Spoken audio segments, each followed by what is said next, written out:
ராபியா பஸ்ரியா என்ற ஒரு பெண்மணி இருந்தார். பேர் என்ன? ராபியா அல் அதவியா அல் பஸ்ரியா. அந்த பெண்ணுக்கு துனியால் ஒன்றும் இல்லை. பெண்ணுக்கு துனியால் ஒன்றும் இல்லை. முதலாவது கருப்பு. கருப்பாருன்னா மாப்பிள்ள வருவானா? கஷ்டம். முதலாவது கருப்பு. எல்லாருக்கும் வெள்ள தேவை. இரண்டாவது அடிமை. மூணாவது விடோ. விடோண்டா கணவனை இழந்துட்டா விதவை. நாலாவது பெரன். பெரன்டா அடிமை, இந்த மலடி. துனியால என்ன பாக்கியமாலும் இருக்கா? ஒன்றும் இல்லை. ஆனா ஒன்று இருந்துச்சு. என்ன? அல்லாஹ்வுடைய நெருக்கம் இருந்துச்சு. அல்லாஹ்வுடைய நெருக்கம் இருந்துச்சு. அந்த காலத்தில் வாழ்ந்த மிகப்பெரிய இமாம் யார்? ஹசனுல் பஸ்ரி. சஹாபாக்கள்ல 4 பேருக்கு அந்த யார்?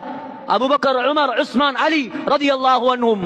அதே போல தாபிஈன்களில் 3 பேர் சிறந்தவர். முதலாவது உவைசுல் கர்னி, யமன் தேசத்தை சேர்ந்தவர். இரண்டாவது சயீத் இப்னுல் முஸையிப், மதீனாவை சேர்ந்தவர். மூணாவது ஹசனுல் பஸ்ரி, பஸ்ராவை சேர்ந்தவர்.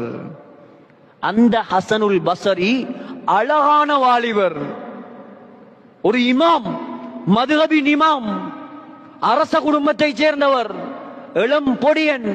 அவர் பெண் கேட்டால் முழு பஸ்ராவும் பெண் கொடுக்கும். அப்படியானால் அவர் யார கல்யாணம் முடிக்க ஆசைப்பட்டார்? இந்த கருப்பு பெண்ணை, அடிமை பெண்ணை. ஏன்? முஹம்மது ஸல்லல்லாஹு அலைஹி வஸல்லம் சொன்னார்கள், ஈமானை பார், அழகை பார்க்காத.